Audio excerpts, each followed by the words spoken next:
many of you know, December 8th in the Soto Zen tradition is considered Buddha's enlightenment, and that's why we have a sesshin or retreat called Rohatsu, which means 8. The story goes how he became enlightened is that he said, I'm going to sit until I become enlightened, and it took him 8 days. And in other traditions, sometimes he sits for 49 days. So there are different, versions of it. I'm meaning to give a talk about it, and this year it kept coming up that the Buddha was a fuck up. The Buddha was a fuck up, right? And yet I couldn't quite get past that. I kind of had the sense, but it just didn't quite gel, and so it did this week. So let's see if it works for you all. Of course, the Buddha was an actual person, and did he sit still for 8 days? And then supposedly Mara, some defined as evil, came and, tempted him with dancing girls, usually it's a story, and then arrows and stuff, and he just overcame it by, the arrows became flowers before they hit him, and he just ignored all the dancing girls, and so there's a lot of resolve. So the story, there are different points we could say about the story, and there's also a sense, of course, that the story is like a metaphor for us all. So I thought I would take a look at that in this way this time. So now, this is the story of his awakening, but like most stories, including ours, it actually begins earlier, right? We get a glimpse of a story, but really most story begins a lot earlier. And sometimes we're just given these stories of, the achievement, and yet how did that happen? So I will say that the Buddha story, of course, begins at his birth, including many of ours, right? So the story goes that at birth, so he was born in India during that time. He was born to a king, blanked out his name right now. It starts with a B, but I can't remember his father's name. So they had a sage come in to make a prediction because, he's a king and he just had his son. So the prediction, the sage came and said, this child will become a great ruler of the kingdom, or he would be just an amazing sage, right? So something amazing is going to happen, and these are the two options according to the fortune teller, sage, different names for that. And so of course the king, being a king, and this is his son, wants him to be a great ruler. So then he, very much kept the Gautama, that's his name, or, his name before he became Buddha, in the palaces of the Kashaya clan, or the kingdom of Kashaya. So now, many of our cultures has this, right? We're born and there's all sorts of predictions about us. When you say your name after somebody, which is in a way a kind of a like, oh, we want you to have the quality of this person that we're naming you after. And of course it could be just the love for them or whatever, but sometimes it's that. There's also, baptism. There's all sorts of ways of predicting what your life will be. And in fact, I think these days it's even, sometimes like by kindergarten, they have to know which preschool they're going to put you in so that you're in the trajectory to make it to Harvard or whatever, Ivy League school. So much of our life, our early life, is this sense of there's a prediction, and there are ways of how our parents or our cultures or our conditions want us to be.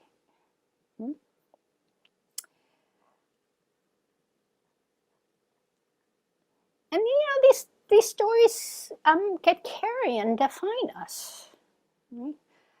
as many of you know, I'm adopted. I did know my birth mother. I was 8.5 when I was adopted. And, I have very limited memories of my mother. And a few years ago, 20 years ago or something, I actually got some, so my mother was dying, and then because we were very poor, she couldn't even hire someone to take care of us. And she couldn't take care of us. This is after we lived with her for 2 years in the corner of her hospital room.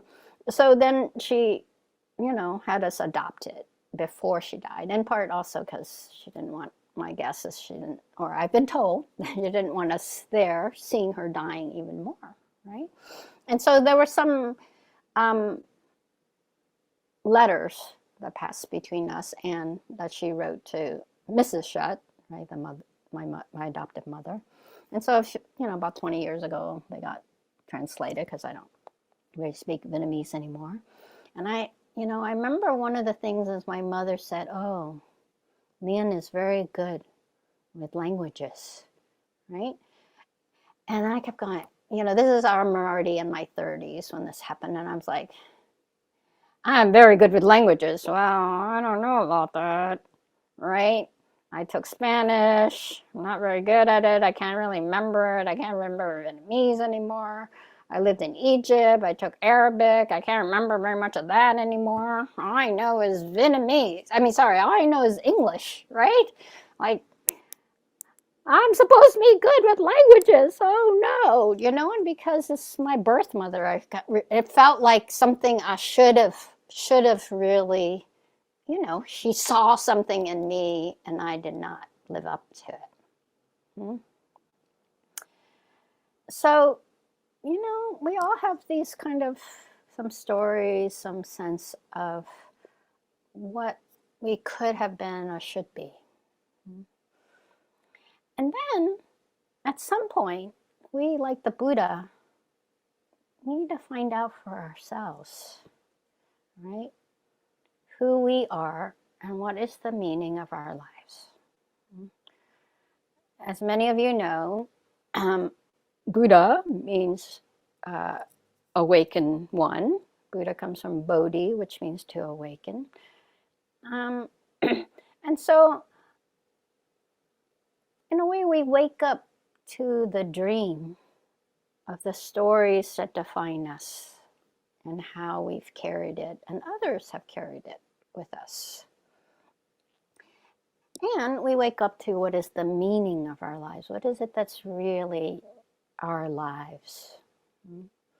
What is perhaps even our place in life? What is our purpose? What is our significance? What is the relevance of our life? I would tell you, the more and more I practice and teach, really, I think, we're all just trying to figure out, how am I relevant? Right? What is the relevance of my life? So that's, in a way, the question that we wake up to. Who am I? What does this life or my life mean? What is its purpose? And there are different ways of talking about that, even developmentally. There's talk about in the teens, this happens in the 20, the 30, 40. So there are different ways of framing it. And so tonight I want to kind of frame it as, when is it that we give ourselves permission to figure out what is my life? And this whole permission thing, of course, I'm teaching, as many of you know, the Asian American Reclaiming Wholeness, and we have this book called Permission to Come Home. So we've been talking a lot about permission. So this is partly how this comes together. So to me, perhaps the Buddha awakened to giving himself permission to really see what is the meaning of his life. And it's kind of a metaphor, or also a way that we can see that at some point we need to awaken to our own life. Well, I think for many of us, it starts out as rebellion. Now the Buddha, right, was kept in just all the different palaces, because his father, the king, did not want him to, go figure something else he wanted to do. He just wanted him to have a palace life, learning all the things to become the next king, the best king ever. And so, but then the Buddha, the story goes that he got his carriage driver one day to take him outside the gates of the palace he was in. And so he then saw what's called the four messengers, right? He saw a sage who seemed very settled. He saw a dead person. He saw a sick person. And he saw a poor person. Is that the fourth one? I can't remember what the fourth one is right now. But there are four messengers. Someone can look it up and remind me what the fourth one is. A monk. No, that's it. A sage and monk is the same. Oh. Sickness, old age, and death. Yes. A dead body, an old age, and someone sick. That's the three. And then the four messenger, and then the sage. So I did notice the sage seeming very settled with the other three, whereas people were lamentating around being old, being sick, and death, right? So he's like, oh, I think I might want to be a sage, because he seemed very mellow about it. So, so we'll pause here and say, what or who or how, what are the messengers to your life that brought you to go, what is there more to life than what I've been doing? Now, then, in a way, I think it gives us the permission to search. The permission to search. To really go out there and try on different things and to find out for ourselves. What is it? Now, it's said that the Buddha grew up in India in a time in which there was it's not like there's no other religions, right? There are many, many religions, and there are many ways of practicing. So he practiced different ways, to different spiritual practices, to try to figure out what is the meaning of life? How do I find settledness in the midst of the difficulties of life? Even to the point in which, he thought he could only eat, because as in many traditions, there was a sense that, the body is defiled, and so you need to overcome the needs of the body. That was a huge part of some of the practices. And so got to the point where I only ate 1 grain of rice a day. As many of you know, those statues of the Buddha where he's very emaciated is supposed to be replicating that time, right? Until a maid came with ghee and, offer him rice porridge. And he was renouncing worldly needs. And that when he was almost dying, she came and offered him this, and he took it. Right? So now, however, to go on a search, you have to give up a lot. And this is where the thought about the Buddha being a fuck up, right? Because the part that's glossed over about the Buddha story is that when he decided to go off to find spiritual practice, he had a wife and had a newborn child. And so he flees the palace, right, to go on this search. So was he irresponsible? Was he selfish? I don't know. At some point, for many of us, where what we need to find is really important to us and what really sustains us and what gives us our life meaning does often involve a price or prices against family desire, against cultural desires, against perhaps even our own desires.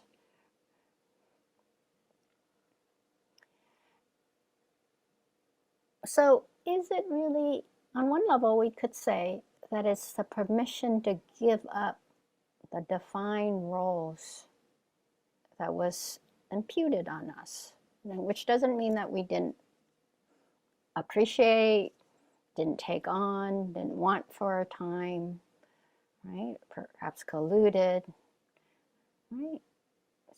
So is it really permission to give up other stories of ourselves and what our lives is? Sometimes really well-meaning stories.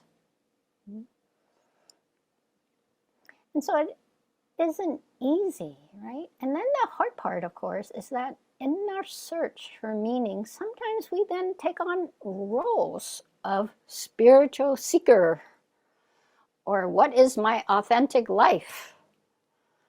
And so this permission to give up defined role is not like a one-time thing. It's a continuous. And this is why in our practice, really understanding non-self is really important, because each self we hold on to is a sense of a role. It doesn't make them bad, just that they're really roles that we take on. And when part of practice is noticing when a role is appropriate or not. And the other thing we think of is I have to give it up and I can't have it anymore. And so part of our practice is understanding the flexibility of role. We give up roles not mean we can't have them at all, but we're really practicing to give up roles that are not appropriate to the situation, right? Like, you know, some of you have heard this story. You know, I used to have a girlfriend. Whenever we had a fight, I would say, oh, in Buddhism, this is blah, blah, blah, blah, blah. And she's like, why is everything a Buddhist, you know, lesson for you? So not an appropriate, that still happens sometimes, by the way, right? Not an appropriate time to be a teacher of Buddhism or even a practitioner of Buddhism, right? So it's not like a one-time thing, or it's not like, you know, so it's so much of it is about learning to know what roles are appropriate. And so in some ways we're learning to be flexible with our sense of self and the roles that we take on. And we open up to that we actually have many roles during the day. And that it isn't perhaps even the seeking of different roles. It's more the ability to let go of a role when conditions have changed so that you can have an appropriate response. To be the authentic you in this moment that's appropriate to the moment.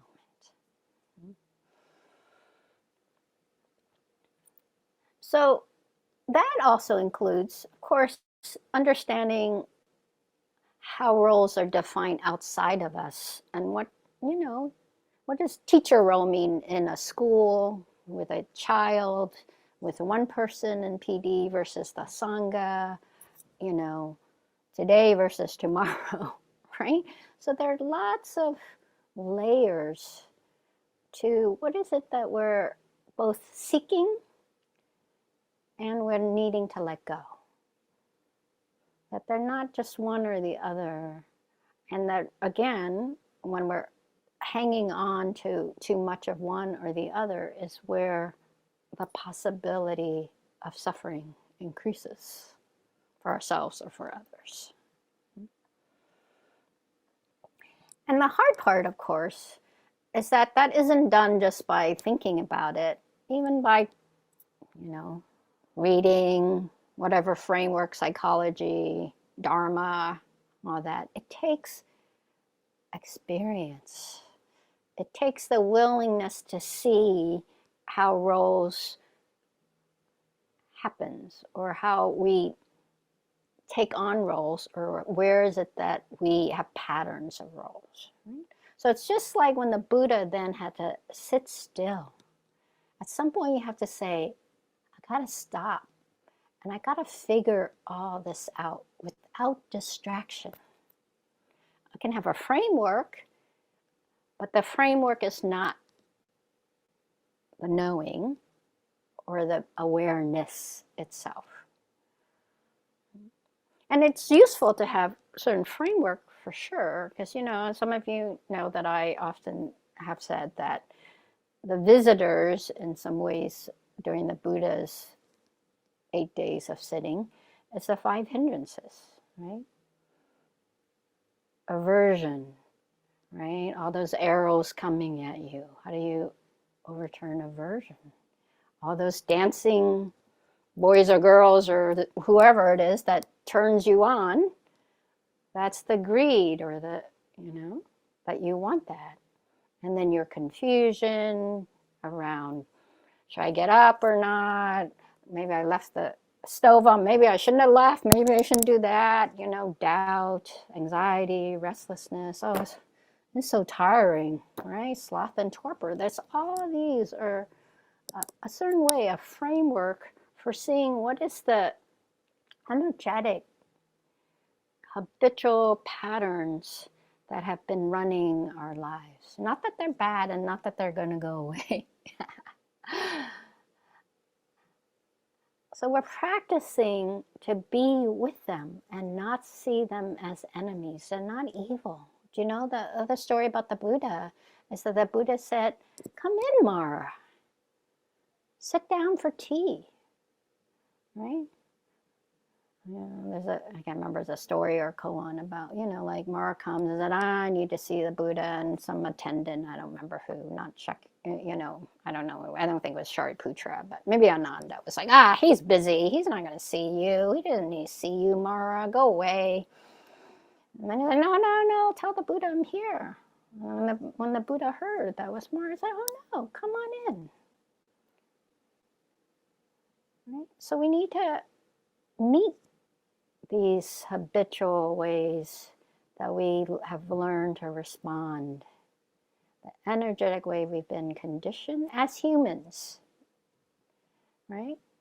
And as many of you know, many of us have a favorite hindrance due to causes and conditions in our life, that's our go-to way of responding.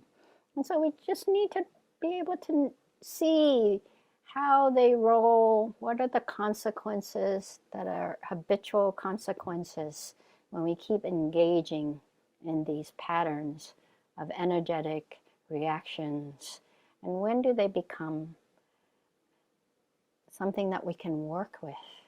When do we give ourselves permission to be with them, and then permission to engage with them, and then permission to not use them?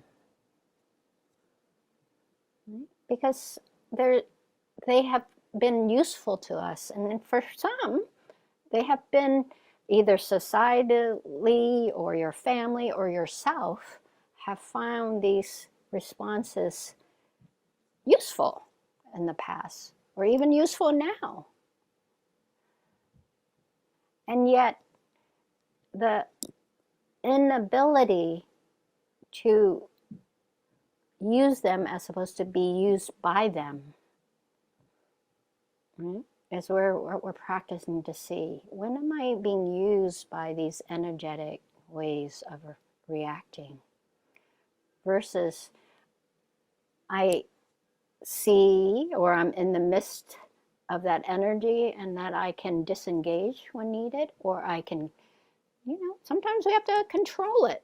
And it's, you know, like sometimes anger gives us energy, and when it's focused well, it's going to help us do certain things that is needed. So when we start to develop discernment and wisdom, and that doesn't come from thinking. We think wisdom is a thinking. It involves thinking, but really it comes from experience. A lot of trial and error, a lot of fucking up. So in some way, we give ourselves permission to fuck up. We give ourselves permission that we're human and that we have to make choices, and sometimes they're not the ones that we were told, the ones we should take, or even that they're pleasant for us, or that they, that sometimes the difficult choice is there. And so this can bring a lot of doubt. Right? And I think again, doubt, by the way, one of the hindrances, right? Skeptical doubt can also be used in a wise way. I think it's useful to doubt how we've been conditioned. And in fact, so much of our practice is start to go, oh, how is I conditioned? How was I conditioned? Like curiosity doubt. Doubt in a way that's investigative. And then in fact, in Zen we say that there's the great doubt. And in the past I've thought, the great doubt is, what is the meaning of life? What is the meaning of life? What is my purpose? And I think it's still there. And I'm thinking we need to have permission to have doubt. Maybe that's the great doubt, right? Where is it that the doubt that I'm so afraid to be doubtful about?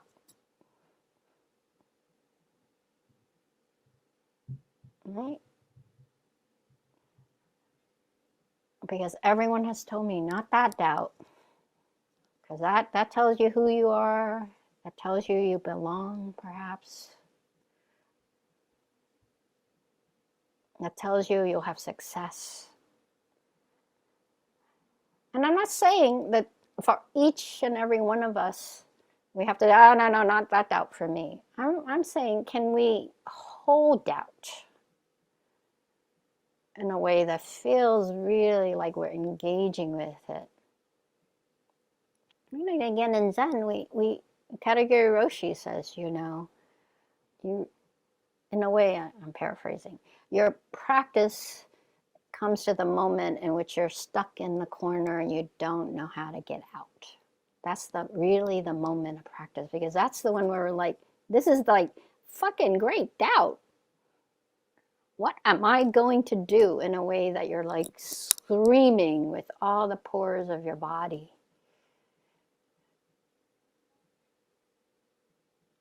And so our practice in a way is to, can we meet that moment in which we absolutely do not know who we are, what we're supposed to do? What is this?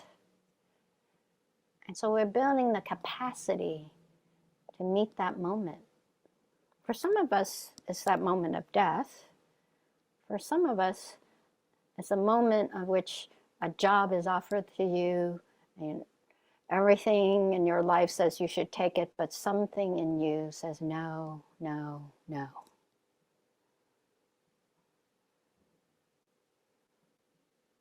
So which, it's not even the content, it's being able to practice so that we're at that moment and we can just hold it in a way that gives us a sense of being with it, seeing all the habitual responses to it, reaction responses, all the trying to figure it out. Right? And that none of that is bad. Just really having a clearer and clearer sense of the way we do it, the way we were taught to do it, and how much in there is there, one, the awareness of the way we were taught and the way we're doing it, and where is it in that moment that this is something that we have agency in, right? That it's not just a reactive, and then you're like, how did I get here? How did I end up in this job? How did I end up with this person? How did I end up in the city, right? Of course, most of us then, it's because blah, blah, blah. They're to blame or I'm to blame. Where is it in that we are there where there is no room for blame anymore? Because that's a moment, for me, often that's a moment where there's so much clarity. Fuck, how did I get here? That's so clear.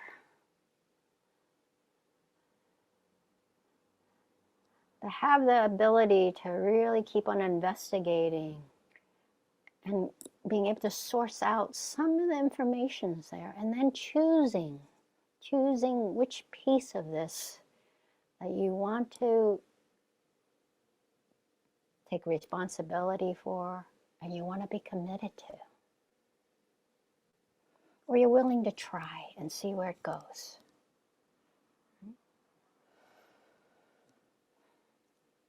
The ability to hold your energy in a way that keeps you connected.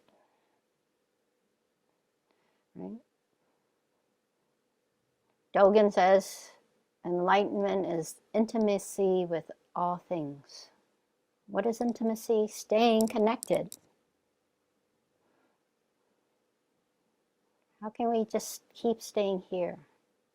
Right? Skeptical doubt is when we're fragmented. It's not a doubt that enliven, it's a doubt of dispersion. So we're, in a way, practicing to give ourselves permission to understand a way that we can be that keeps us open to possibilities and not as a doubt from fear. Right? So what is the doubt here? It's a doubt that because I'm afraid of something, or I'm trying to get away from something, or because I can't stand not knowing. And that's series of this, right? And there are different ways of getting that, of knowing that. And so, again, so much of our practice is giving ourselves permission to be who we are and really fundamentally a being that has no idea what the fuck is going on. Who am I? Who are you? What are we doing? And then to engage and find out in the engagement. I already went off my script here, right? And it's, many years, some of you know, I take all day to write a talk, and it'll just be hours, maybe even weeks, right? And there's validity to that, and there's usefulness to that. But, I just would read everything. And it doesn't mean I won't give you a talk like that in the future. And, it took a while for this to be, how am I engaging with you all? Which includes me telling you a story that I've made up. The one I'm willing to stand with for the next, last hour or however long it's been, and to, present it to you. Hopefully in a way that resonates, that gives you a sense so that it resonates and goes out to you and impacts you in some way that supports you to be more open,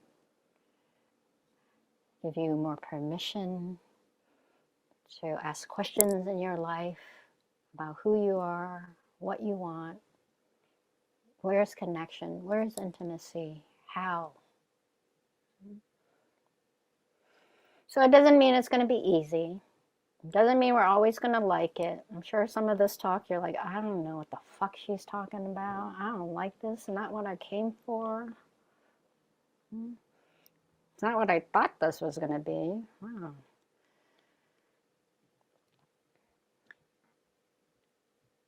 And then you're like, oh, I wish I would be enlightened to another Sangha or another talk. It's not happening. When is she going to wake up here and have a talk that is real. A real Dharma talk, damn it. So part of the Buddha's enlightenment story is that great doubt came up. Right? When Mara said, who do you think you are? Who the fuck do you think you are? You're a fuck up. You left your family.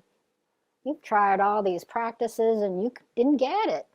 And now you're just sitting still, staring at your navel. Right? Who the fuck do you think you are? That you will be enlightened. So he touched the earth. That's what when you see the statue of his hand going down, usually like this, represent he touched the earth.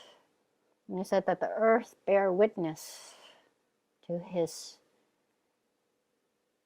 search, to him giving himself permission to say, what is this moment? Who am I here? What is happening? What am I aware of? And it said that he saw the morning light, morning star, and that's when he became awakened. And as many of you have heard me say before, it's not like it's a different morning star than other morning stars. Not like maybe the Jesus story where all of a sudden the North Star, but that's just a North Star too. Like 3 wise men thought it was brighter that day than any other day. That's my take on that story, right? So in a way, it's ourselves. Do we give ourselves permission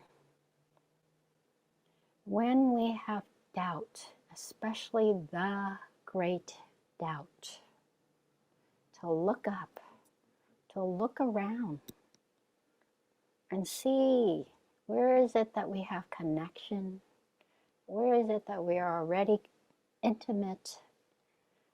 Where is it that we can have a sense of who we are in a way that's non-harming, connecting, loving, whatever it is, right? That is needed here.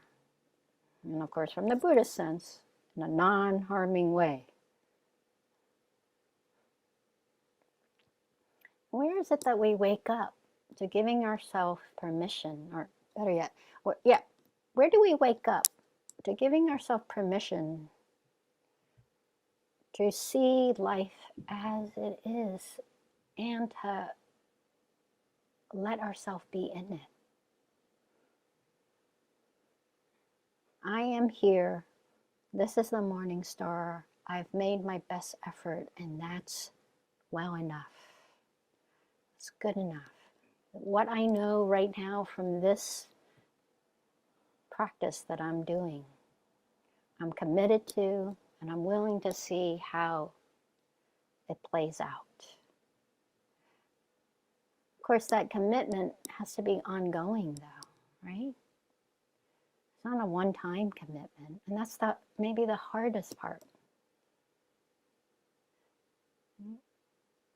As many of you also heard, I think, I don't know what the fuck enlightenment is, but one way that I say it is that, the difference between, in Mahayana Buddhism, we're already enlightened.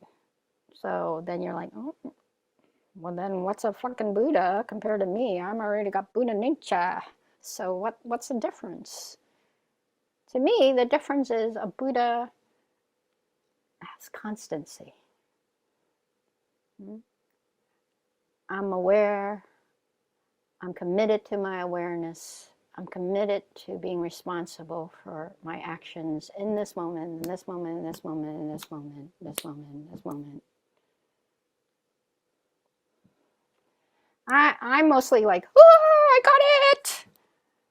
I'm going to get up from here and I'm going to be so kind, so whatever, until, I spill the milk or dinner doesn't taste the way I think it should, or, somebody writes me an email that I'm too busy or whatever, right? Some grouchiness will arise, no doubt. Or some things that I think shouldn't be part of my enlightened life, by the way. Right? Too cold, too hot.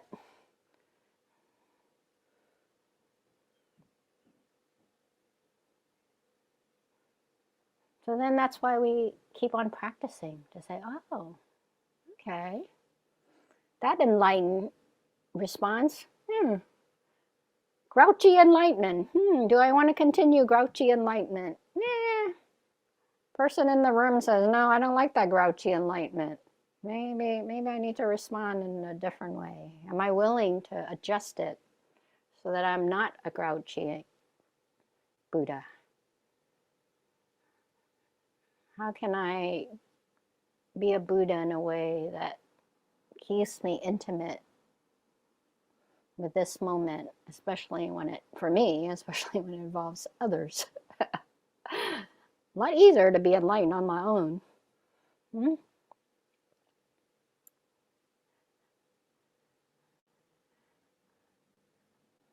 So are we willing to give ourselves permission to awaken to being open, to paying attention to our relationships, to how we view our story of our lives or other people's story of their lives or our lives collectively? And I think it's perfectly fine to not know or to have inspiration. I think it's useful to give ourselves references like the morning star, to see how do we define our life in each moment. You have to say, I'm sitting here and I see the morning star. It's from this place on earth that I see the morning star. It's not separate from what the morning star is to me. There's no other morning star than the one I see. Doesn't mean it doesn't exist, mind you, that's not what I'm saying. But in the story of my life, which is an important story, and it has to be, especially if we've been challenged or oppressed or unvalued in any way, about what is the story of our lives. So we wake up to giving ourselves permission to explore, to search. I say, what are all my permission? And I see you moving, Ryogen. Permission to ask, what is life? Permission to search. Permission to fuck up sometimes and pay the wrong price. Permission to doubt. Permission for the great doubt. Permission to feel connection. Permission to be aware of our view. Permission to know that our view is important and is valid and is valued. So we give ourselves permission to awaken to living. Thank you.